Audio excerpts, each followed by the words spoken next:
Jaya Radha Madhava Kunja Bihari.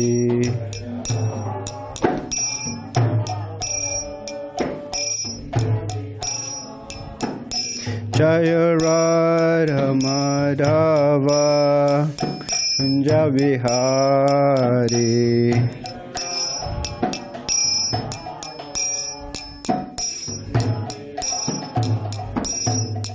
Gopi Jana Vallabha Girivardhari.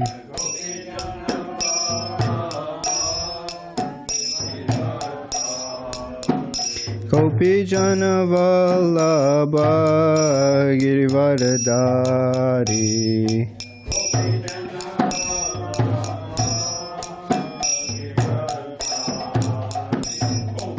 Yashoda Nandana Brajana Ranjana.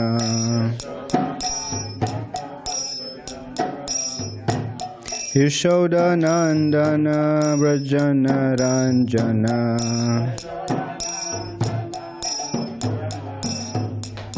Yamuna Tira Vanachari.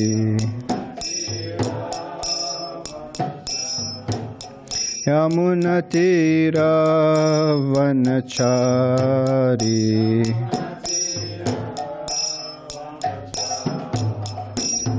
Jaya Radha Madhava Kunja Bihari.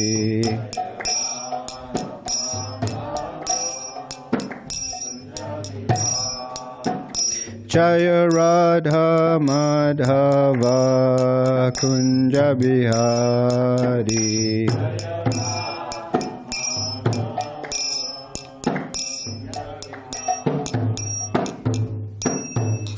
Jayam Vishnupad Paramahamsa Pravikacharya Ashtotar Srimad A.C. Bhakti-vedanta Swami Maharaj Prabhupada Ki Jai.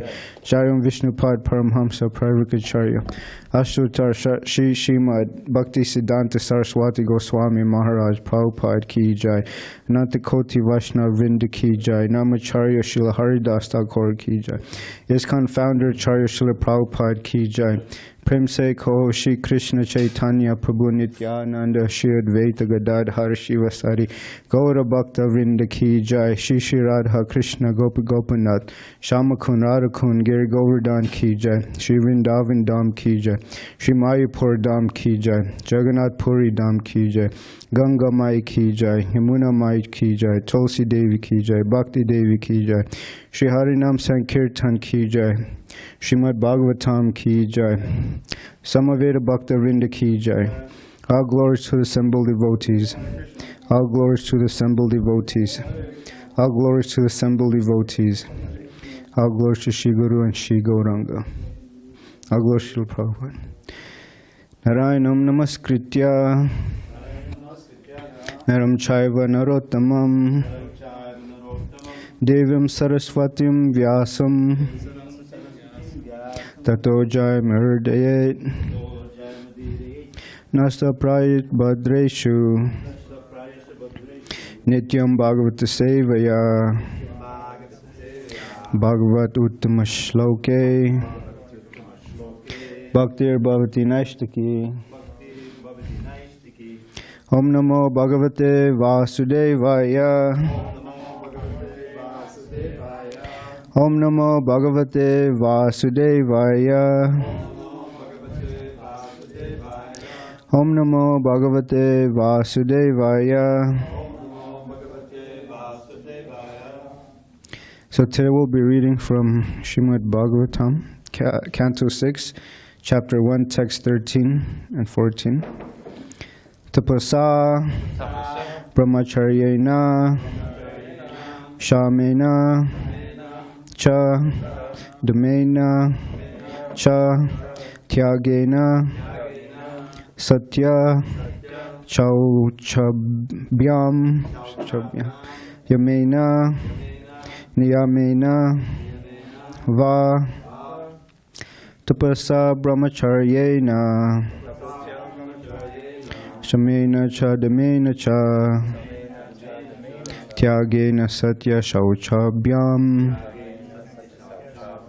yamena niyamena va tapasa brahmacharyena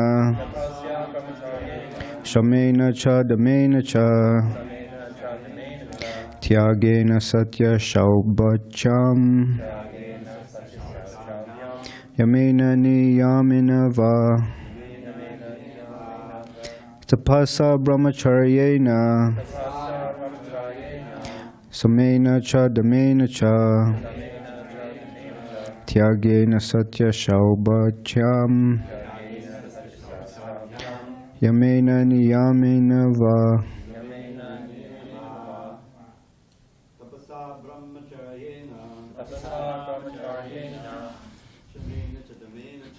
Shmena cha damena cha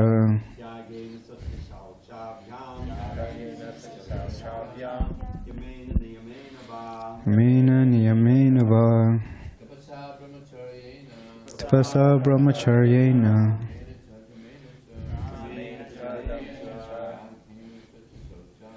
tyagena satya shaubhacham yamena niyamena va tapasa brahmacharyena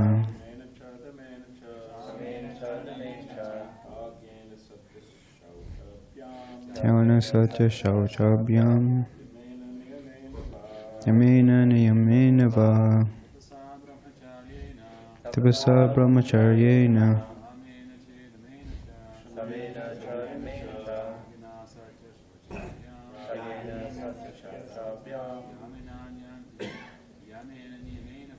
yamena niyamena va tapasa brahmacharyena shamena cha damena cha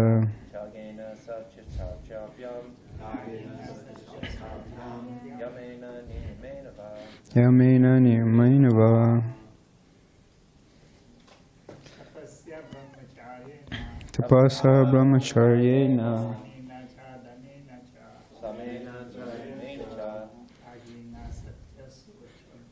tyagena satya shauchabhyam yamena niyamena va tapasa brahmacharyena samena shadamena cha sarneya satya shauchabhyam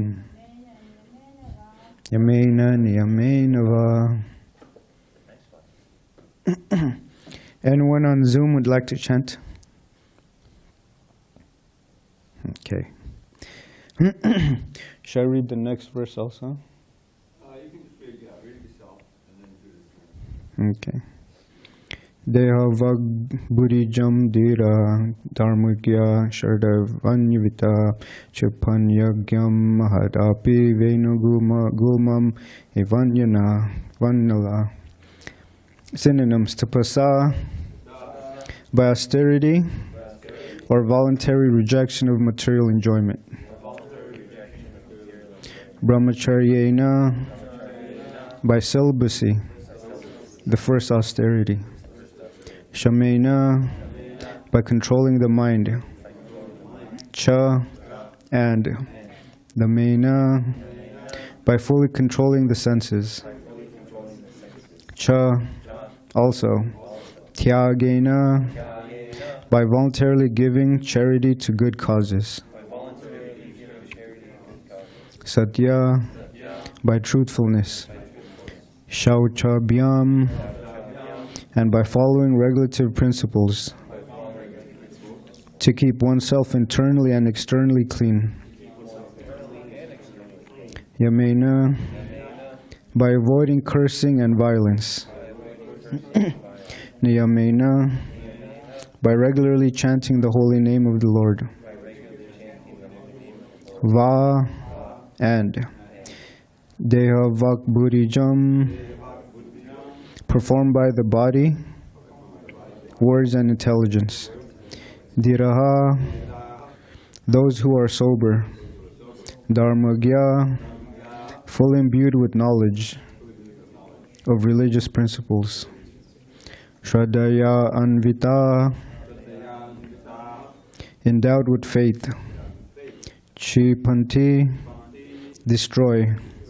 Agam, all kinds of sinful activities. Mahatapi, although very great and abominable. Venugulmam, the dried creepers beneath a bamboo tree. Eva, like. Analaha, fire. Translation and purport by His Divine Grace. A.C. Bhaktivedanta Swami Srila Prabhupada.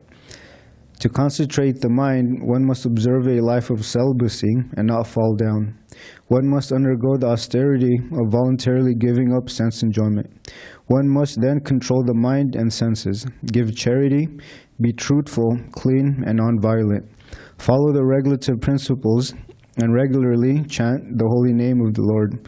Thus, a sober and faithful person who knows the religious principles is temporarily purified of all sins performed with his body, words, and mind. These sins are like the dried leaves of creepers beneath a bamboo tree, which may be burned by fire, although their roots remain to grow again at the first opportunity. Purport. Tapa is explained in the Smriti Shastra as follows. Manasash Chindriyanam cha aikyavgrinam paramam tapa. Complete control of the mind and senses and their complete concentration on one kind of activity is called tapa. Our Krishna consciousness movement is teaching people how to concentrate the mind on devotional service. This is first-class tapa. Brahmacharya, the life of celibacy, has 8 aspects. One should not think of women, speak about sex life, dally with women, look lustfully at women, talk intimately with women, or decide to engage in sexual intercourse. Nor should one endeavor for sex life or engage in sex life. One should not even think of women or look at them, to say nothing of talking with them. This is called first-class brahmacharya. If a brahmachari or sannyasi talks with a woman in a secluded place, naturally there will be a possibility of sex life without anyone's knowledge. Therefore, a complete brahmachari practices just the opposite. If one is a perfect brahmachari, he can very easily control the mind and senses, give charity, speak truthfully, and so forth. To begin, however, one must control the tongue and the process of eating. In bhakti-mārga, the path of devotional service, one must strictly follow the regulative principles by first controlling the tongue. Sevonmukhe jihvādau, svayam eva sphuraty.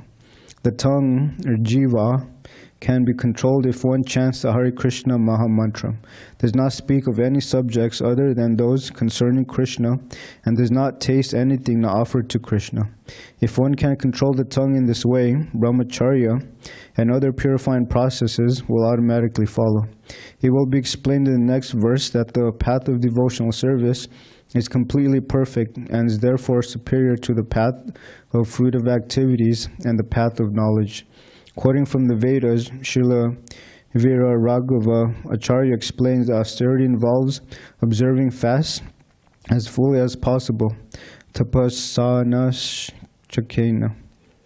Srila Rupa Goswami has also advised that atyahara, too much eating, is an impediment to advancement in spiritual life. Also in Bhagavad Gita 6:17, Krishna says, Yukta hara viharyasya, yukta chestasya karmansu, yukta swanapvabodhasya yogo bhavati dukkhaha. He who is temperate in his habits of eating, sleeping, working, and recreation can mitigate all material pains by practicing the yoga system. In text 14, the word dhira, meaning those who are undisturbed under all circumstances, is very significant. Krishna tells Arjuna in Bhagavad Gita 2:14, Matra sprashas tu kaunteya shitoshna shukadukha agamo papyeno nistyas tam stitik shasva bharata. O son of Kunti, the non-permanent appearance of happiness and distress, and their disappearance in due course, are like the appearance and disappearance of winter and summer seasons. They arise from sense perception, O sign of Bharat, and one must learn to tolerate them without being disturbed. In material life, there are many disturbances, adhyamika, adidaivika, and adibhautika. One who has learned to tolerate these disturbances under all circumstances is called dhira. Om Jnana Timirandasya Jnananjana Shalakaya Chakshur Militam Yena Tasmai Shri Guruve Namaha Shri Chaitanya Mano Bhishtam Stapitam Yena Bhutale Swayam Rupa Kadamayam Dadati Swapadantikam Vandeham Shri Guru Shri Yuta Parakamalam Shri Gurun Vaisnavamscha Shri Rupam Sagrajatam Sahagana Ragunatam Vitam Tam Sajivam Sadvaitam Savadutam Parijana Sahitam Krishna Chaitanya Devam Shri Radha Krishna Padan Sahagana Lalita Shri Vishakan Vitamscha Hare Krishna Karuna Sindhu Dinabandho Jagatpate Gopesha Gopika Kanta Radha Kanta Namostate Tapta Kanchana Gaurangi Radhe Vrinda Vinishwari Vishabhanu Sutta Devi Pranamami Hare Priya Vancha Kalpataribhyascha Kripa Sundibhi Evacha Patithanam Pavanebhyo Vaishnavyo Namo Namah Jai Shri Krishna Chaitanya Prabhu Nityananda Shri Advaita Gadadhara Shivas I go to Bhakta Vrinda. Hare Krishna, Krishna Krishna, Hare Hare, Hare Rama, Rama Rama, Hare Hare.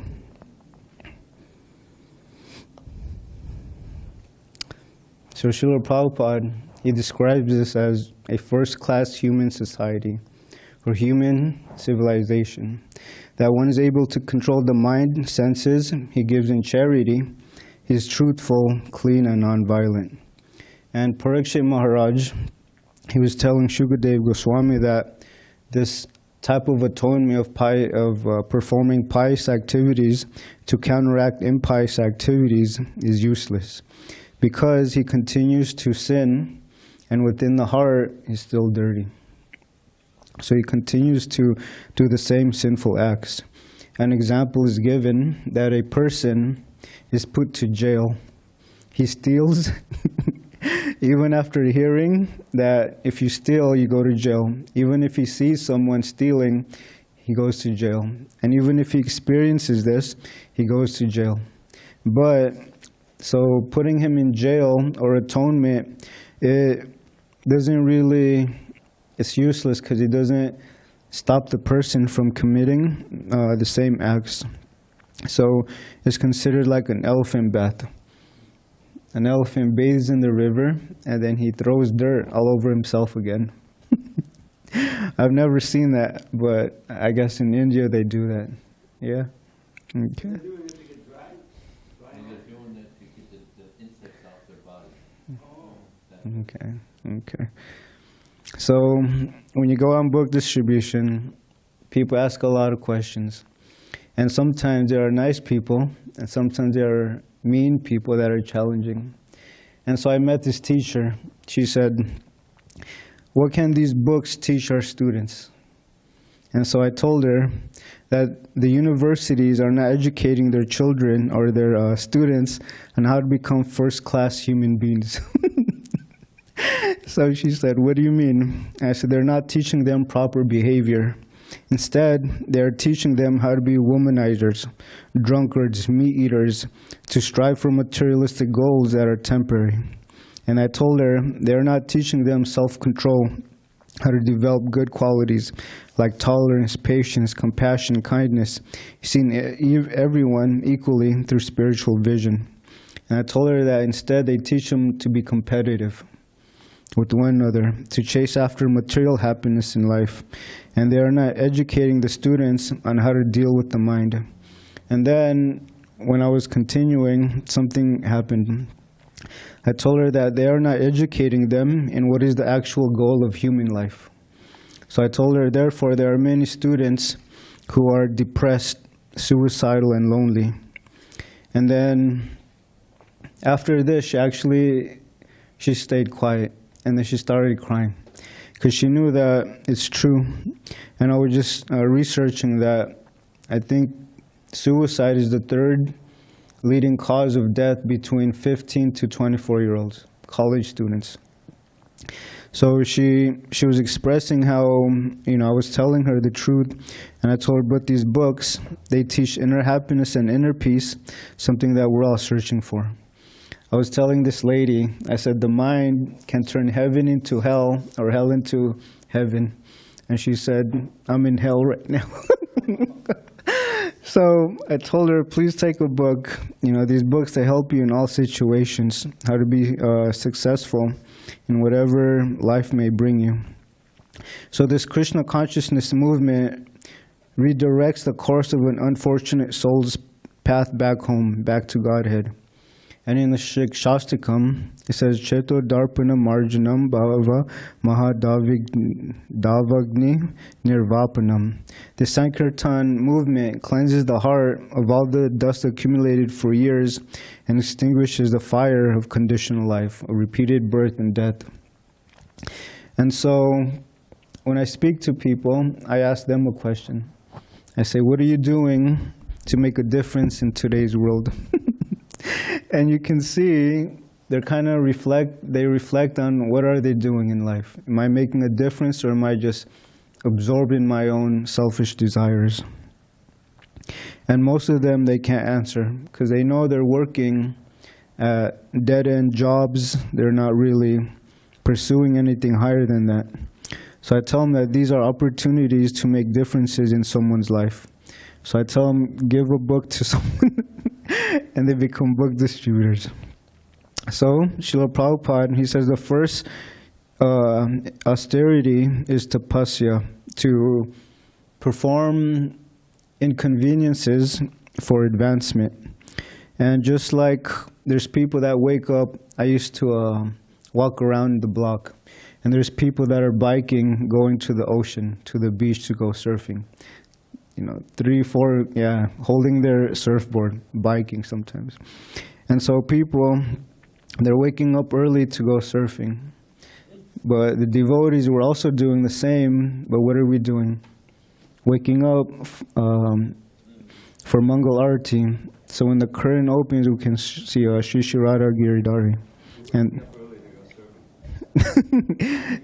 and there's some people that wake up just to go to a local bar, I wake up around 2:30 and I chant right here in the stairs. And across the street, there's a person, he's watching TV 2-3 in the morning. Yeah. And, when I'm chanting my rounds, I look over and he's still watching. 4:30 is when he turns off the TV. And I said, 4:30, that's when we got to go down. So they're doing the opposite. And so tapasya, austerity, and people, they drive, a materialistic person will drive 2 hours to get to their job. I have a cousin, he's in the military, and he drives to Camp Pendleton, and it takes about 2 hours to get there, including traffic. But the devotees, some of us, we live far from the temple, but we don't mind coming here. And so what is their inspiration? For a materialist, there is money, sense enjoyment. For the devotees, we do this because we want to please Krishna, our spiritual masters, the Vaishnavas. That is the difference. And my cousin that drives to Camp Pendleton, he has a back problem now for sitting in the car too long. Yeah, so you could either do it for your own selfish needs or do it for Krishna. And Srila Prabhupada, he uses this example of another type of austerity. In the summer, the sages, they would put firewood all around them.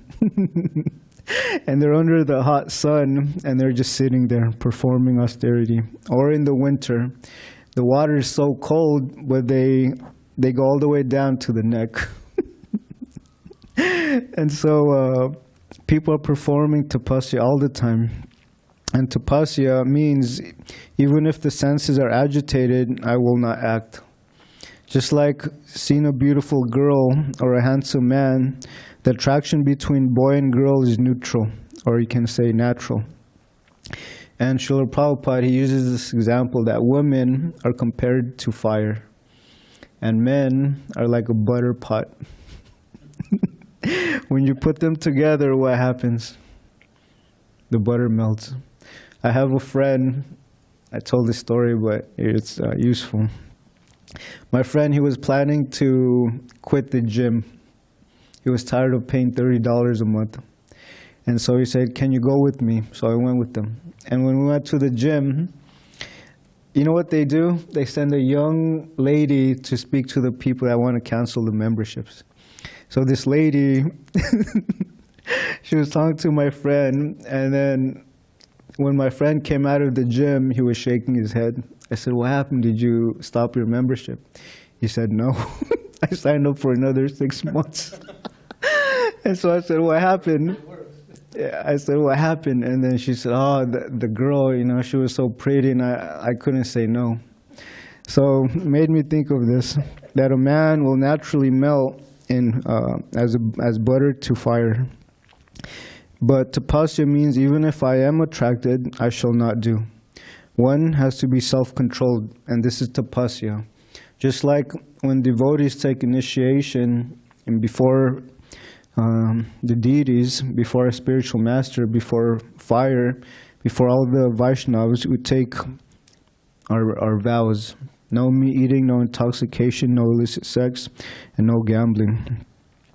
And so another example is if a diseased person, if he goes to a physician, he's suffering from a disease, but the physician is telling him, you can't eat this, or you can only have this. And if the patient follows the direction of the physician, he may be cured. So he's restraining himself from something that is hazardous to his health. And Srila Prabhupada, he says that sex life is a basic principle of material life. It doesn't matter if you're a human being, a demigod, bird, donkey, a bird, the same principle is sex life. And it is difficult, but we need to use our intelligence. And Vijay Prabhu, he says, when you're on book distribution and you see a nice looking girl, you just imagine her skin is off, and you just see the blood, the muscles, and all that, and then you're not so much attracted to it. And so before we go, when we're before Krishna on the altar, we should please pray. We should pray, Krishna, kindly save me from the pitfalls of Maya, because Maya is very strong. Even those that have practiced Krishna consciousness, as soon as they leave the temple or the ashram or they go out, they're pulled back into Maya. So Maya is very strong. Daiva Isha Guna Mayi. That this material energy of Krishna, this divine energy, is very difficult to overcome. And Srila Prabhupada, he mentions Chanakya Pandit. Chanakya Pandit says if there is no fight between husband and wife, then the goddess of fortune automatically comes to their home. So it's a happy home. But nowadays there's so much conflict even in homes today. The man and the wife, or the children and the parents. And tyagena, charity. Charity is another type of tapasya. Just like householders, as soon as I get some money, let me spend it or use it for Krishna's service. Tyagena. And money is very intoxicating, right? When you have more, you want to accumulate more and more. And then you lose track of why do I have this money? People have millions of dollars in their bank account, and then when they die, they leave all that behind. So over collecting. But it should also be practical, common sense. But there's a saying that common sense is not so common nowadays. So if one is starving, he should use the money that he earned to maintain his body nicely. And brahmacarya means celibacy, to refrain from sex life. But nowadays, the modern educational systems, they're teaching the opposite. They're advertising parties, intermixing with students.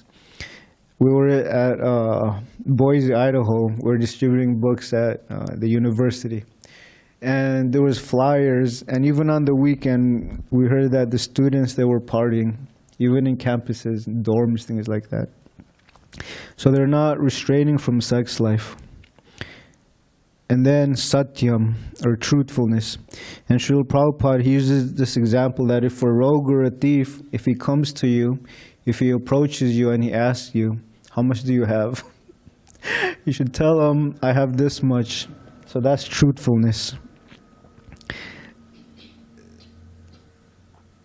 You know, in this Kali Yuga, it says that the last leg of Dharma is truthfulness. So there are some aspects of truth out there, but there's also a lot of false truths. And then shauchabhyam, cleanliness.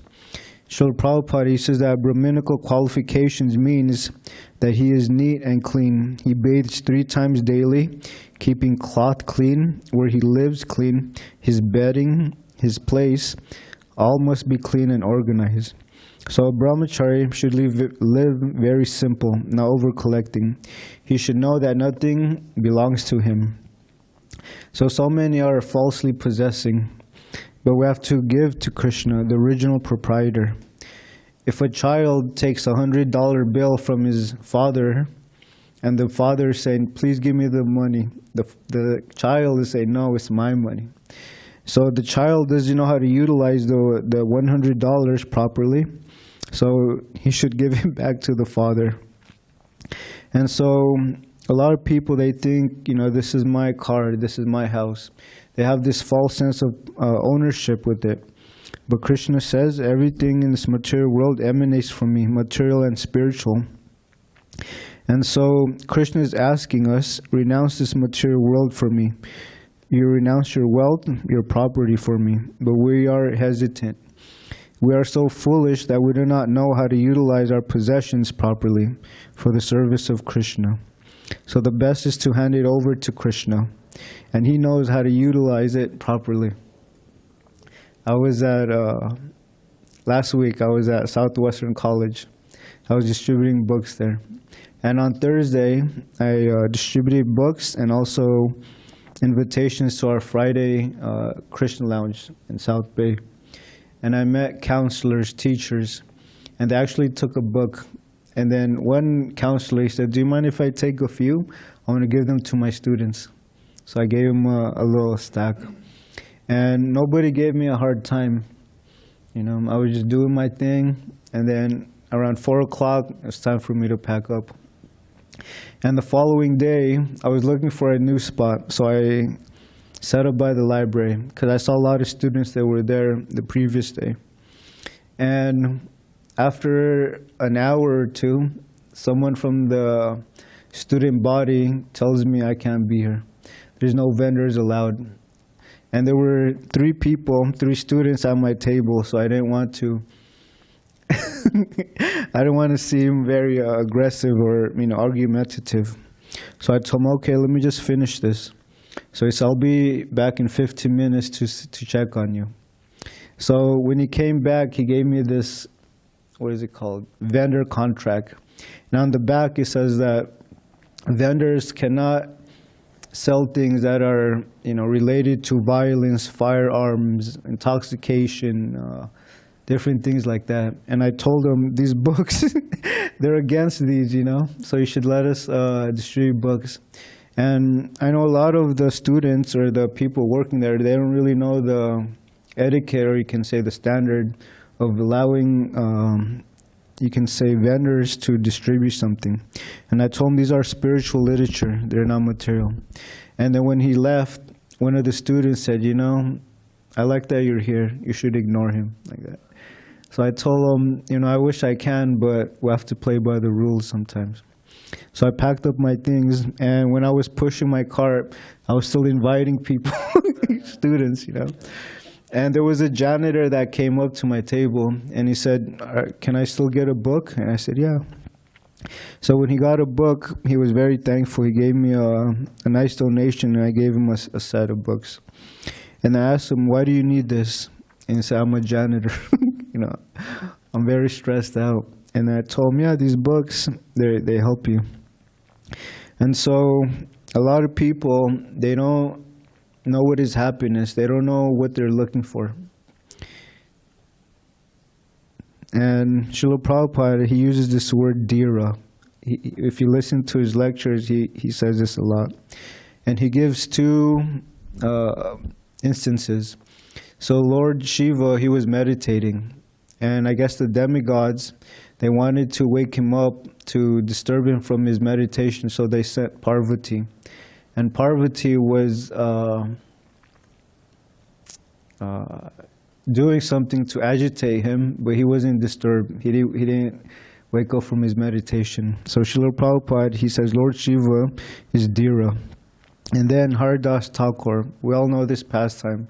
The prostitute was sent to him, but he wasn't disturbed at all. Actually, he turned her into a pure devotee, chanting the holy name. Hare Krishna, Krishna Krishna, Hare Hare. Hare Rama, Rama Rama, Hare Hare. But even if one is dhira, like Lord Shiva, Srila Prabhupada, he uses this instance or this pastime when Krishna incarnated as the Mohini incarnation. She was able to agitate Lord Shiva's mind. And then Srila Prabhupada says, Lord Shiva, he's supposed to be dhira. But even he is agitated by the beauty of Krishna. And I was distributing books at Balboa Park the other day. And I met this lady. She was interesting.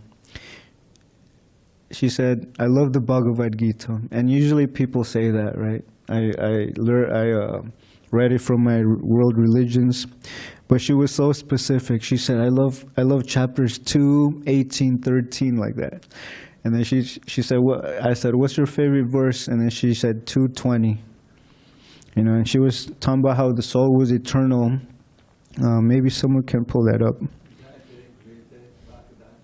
Yeah. Jayate mrite va kadachan nayam bhutva bhavita va nabhuya ajo nityak shashvatoyam purano mahanyate hanyamane sharire. There is neither birth nor death for the soul. And then when she saw the name Lord Krishna, she said, wow, that gave me goosebumps. Yeah, it was very magical. And then when I give books, I also give a flower to them, something that was offered to Krishna. And then so she took the flower and she told her friend, this is how you accept it. So she told her friend to put her hand like this and to use her right hand. And then she said, this is called prasad. I said, wow. And then I know, I don't know. She was an elderly lady. And then she said, thank you for your seva. She was talking like a devotee. And then she also said,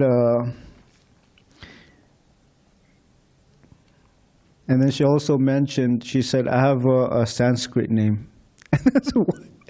But I forgot what it was. I'm not sure if it was a name for Radharani, Srimati Radharani. And then when she was walking away, she gave a very nice donation. I gave her a stack of books, a Bhagavad Gita and the Krishna book. And so she was walking away and she was telling her friend, yeah, I love Krishna consciousness. You know? And then so another story, sometimes I hold out the Bhagavad Gita and there's people walking by. There was a guy that came over to my table and I was explaining the books to him. And this Mataji, she walked by and she said, the Bhagavad Gita, that's the only book that you need. And she walked away. And then the guy, he just looked at her like, do you know her? And I said, I don't know who she is. So she said, okay, I have to get this book. So he took a Bhagavad Gita and gave a donation. And so when we go out and distribute Srila Prabhupada's books, we should understand that we're doing something useful, something that has meaning to it. And Maharaj, my spiritual master, His Holiness Badrinath Swami Maharaj, he was speaking to the Boise Krishna Lounge. And people were saying, do I need to become a monk? You know? And Maharaj, he says, not many can be monks. And then he said, similarly, there's not many people that can become lawyers, doctors, teachers. So he said, not everyone can become a monk, but we do need monks in the society. So the varnashram system, the Brahmins, Kshatriyas, Vaishyas, and Shudras. And so when I heard this, I said, that's true. Not many people can become brahmacharis or, monks. And when people learn that, I'm trying to be a monk at a temple, they ask me, what are your lifestyle? And I tell them this, tapasya brahmacharyena, we perform austerities, we get up in the morning, we bathe as soon as we use the restroom, And I told her that we live very simple lifestyles, and we discuss and study the scriptures to understand what is the purpose of life, who am I. And I was telling this to one person, and then he said, I thought about becoming a monk, but then he told me he has some attachments. So I told him, it's okay, you can start wherever you are by chanting this mantra here. And so this is first-class human civilization. Is to control the mind, the senses, to become non-violent, to become clean in habits, externally and externally, and we should learn how to tolerate problems. He says that not all problems have solutions. Most problems have to be tolerated. We can't change circumstances, but we can change how we react to them. And it says that a woman should see her husband as the Supreme Lord. A disciple should see his spiritual master as the Supreme Personality of Godhead. A Shudra should see a Brahmin as the Supreme Personality of Godhead. And a servant should think of his master as the Supreme Personality of Godhead. So this is how we can have a more peaceful civilization that is all related to Krishna. Okay. That's all I have. Is there any questions or comments, reflections, corrections? I got one for you, too. Did the lady who, thank you, wonderful class, nice research, and what a wonderful verse. The lady who said she was in hell, did you invite her at all to our programs? Everyone I meet, I invite them. Good. Even if they're from out of town. I say, if you're ever here in San Diego, on a Thursday or Friday, come join us. I tell them it's a lot of fun.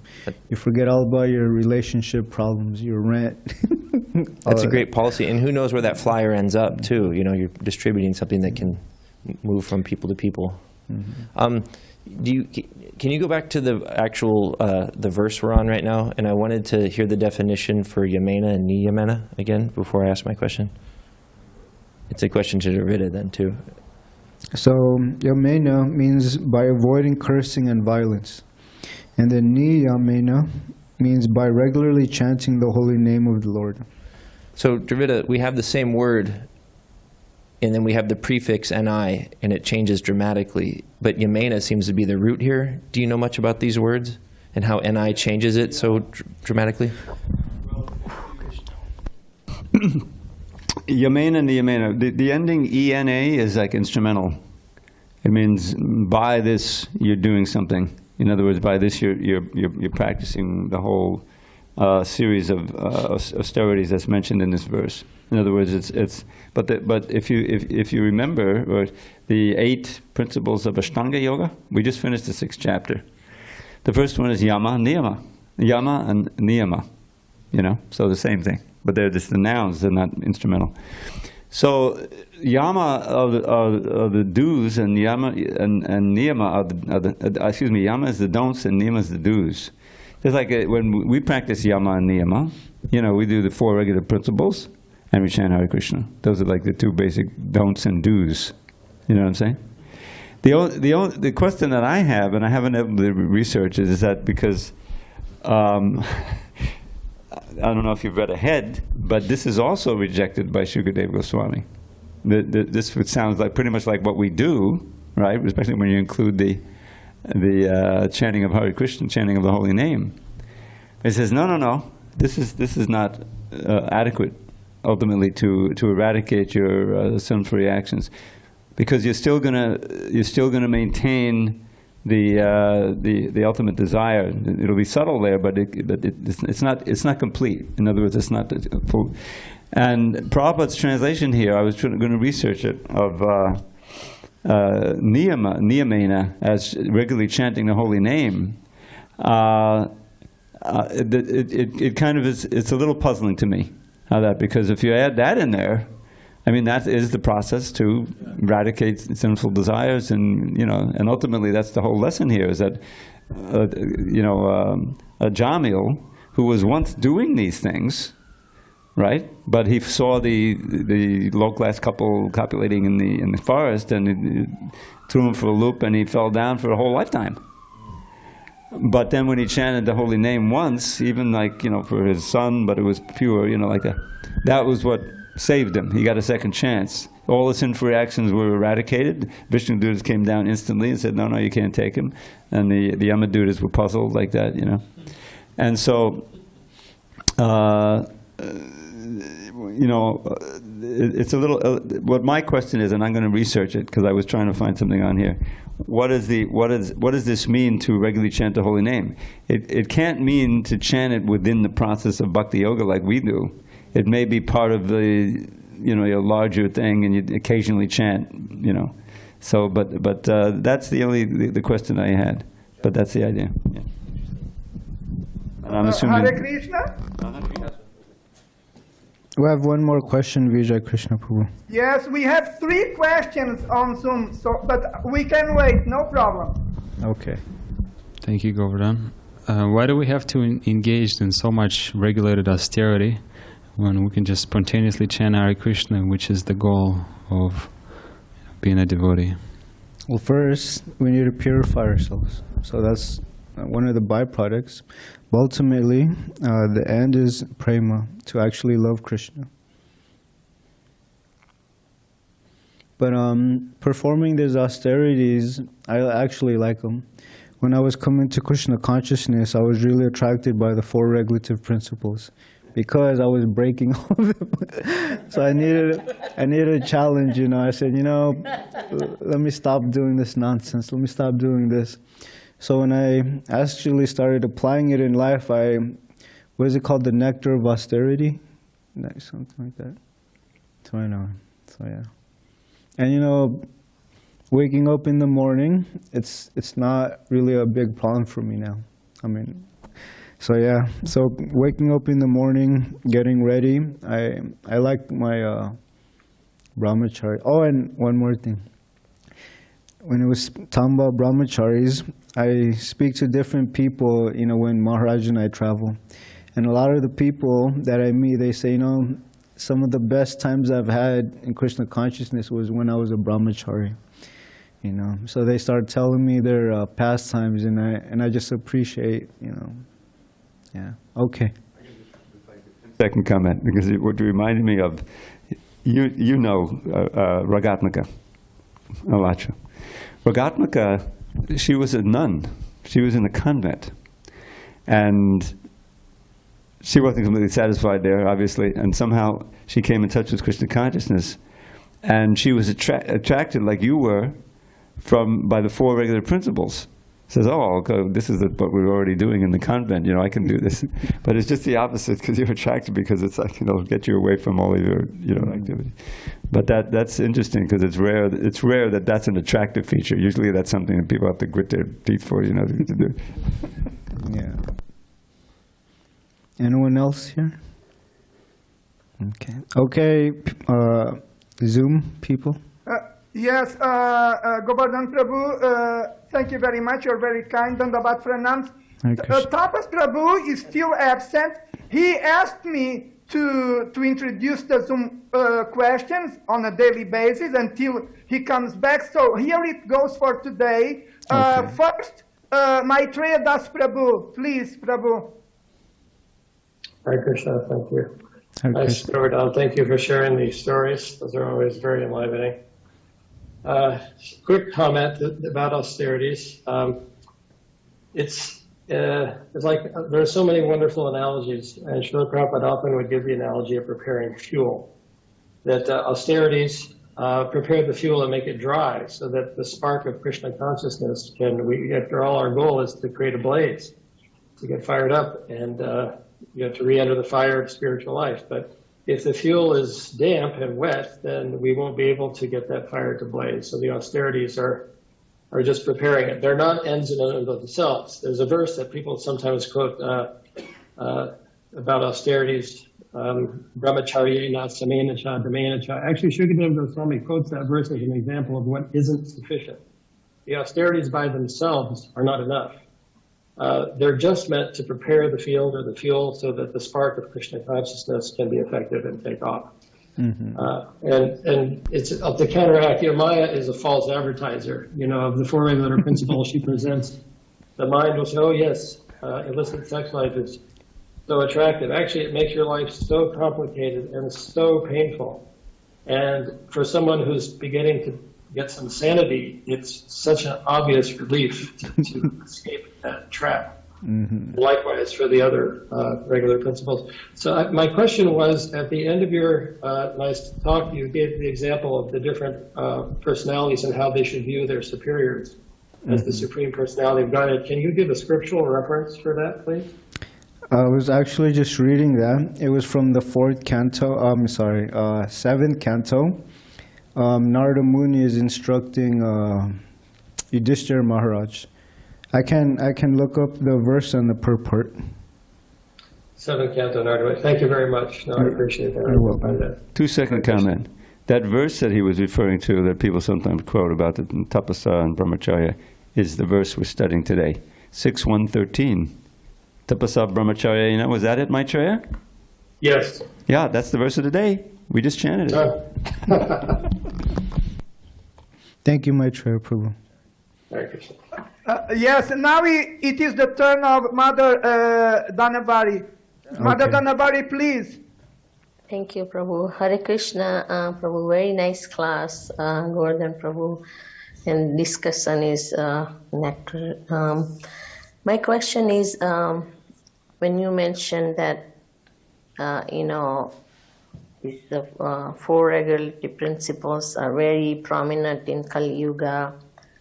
Everywhere you go, whether you are traveling, when you are with family, extended family, social life, it's hard to avoid in that case. And then you also mentioned that we have to tolerate, and we shouldn't get agitated, and that's also tapasya. So is that true? And we are experiencing in a family or social life or wherever we go, is prominent. It's very hard. So we should, in that case, would you talk about it? We should just tolerate and not be agitated. That's also tapasya, right? So we shouldn't say anything, or would you talk about it or shed some light, please? Thank you, Mataji. Thank you. Living outside the temple, it is very difficult because ashram means shelter. So when you're outside of the shelter, you can be very easily pulled by family affection, peer pressure, things like that. So I don't want to use myself as an example, but whenever I visit my parents, they're not devotees. So they're cooking, meat, and, they're watching TV, but you don't have to participate in that. You can, do your own studying, you can read, you can listen to lectures. So in a sense, we have to be detached, but at the same time, learn to, you can say, be respectful. I forgot who it was. He says, we can give our association, but not take association. So, every day we're faced with peer pressure and, things like that from our family.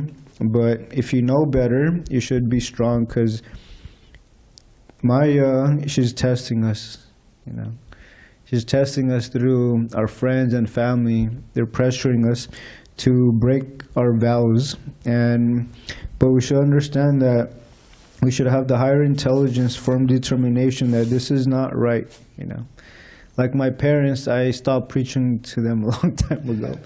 Because as parents, even though you're highly educated, if you're very philosophically correct, they still see you as a little child.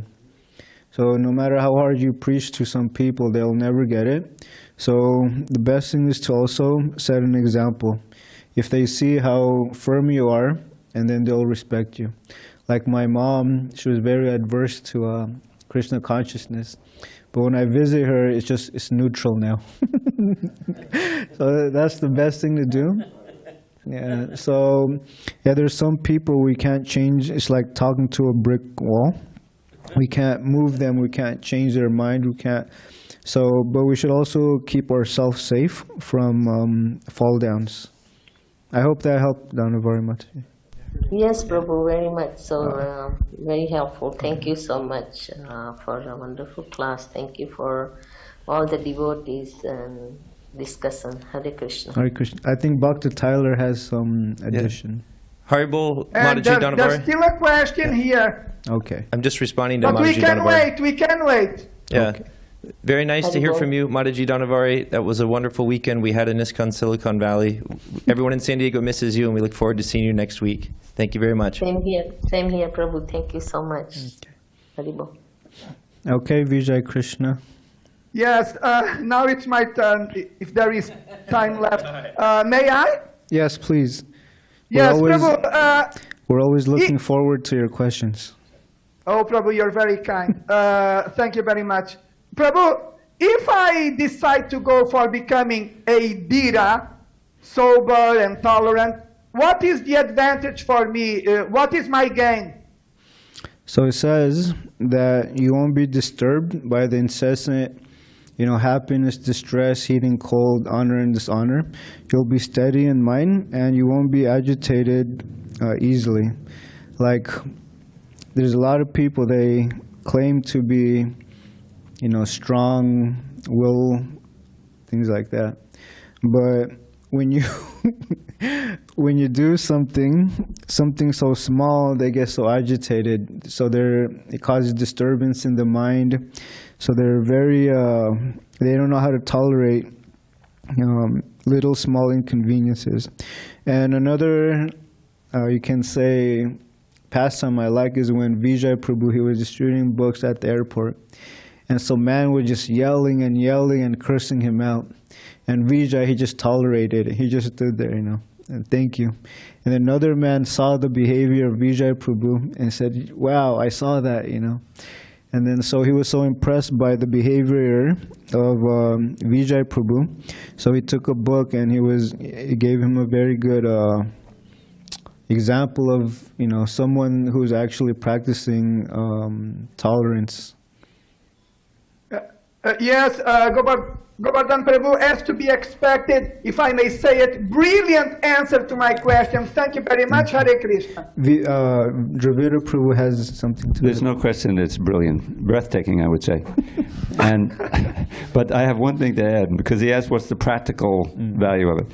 So in the second chapter of the Bhagavad Gita, many of you are familiar with this verse, Dehinosmin Dehe, where Krishna was talking about transmigration of the soul.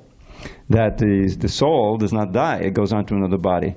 Yet, Arjun is still going to be disturbed when, especially if he kills Bhishma Dev and Dronacharya and the others. So therefore you have to be tolerant. And that's the next verse. Matas Parshatakonteya, one who can tolerate the heat and cold, the dualities of this world, there's no other choice. You have to tolerate. And that tolerance is mentioned in the next verse. And I was surprised to learn when soon after Vijay came here that this next verse for him was like a very important verse in his Krishna consciousness.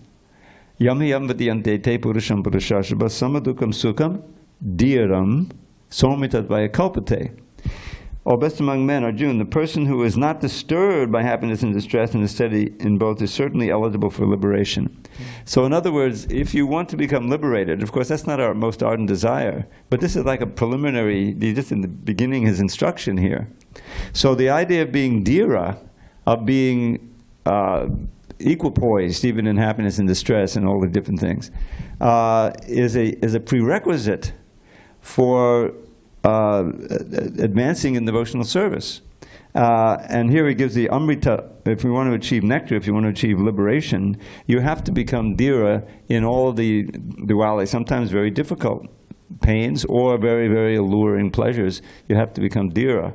So it's a very important quality to cultivate, and it comes if you practice bhakti sincerely, then that dhira will develop in you. So that's the practical advantage of becoming dhira. I think that was one of your questions, or the main question. Yes, Dravida Prabhu, please, Govardhan Prabhu, allow me to give my thanks to Dravida Prabhu, because again, he just gave it the breathtaking type of answer to my question. Dravida Prabhu, you're just amazing. I said it and I will repeat it as many times as needed, like right now. Thank you very much. Hare Krishna. All glories to Srila Prabhupada. Yeah. Srila Prabhupada ki jai. Thank you for your time and attention. Granth Raj Srimad Bhagavatam ki jai. Srila Prabhupada ki jai.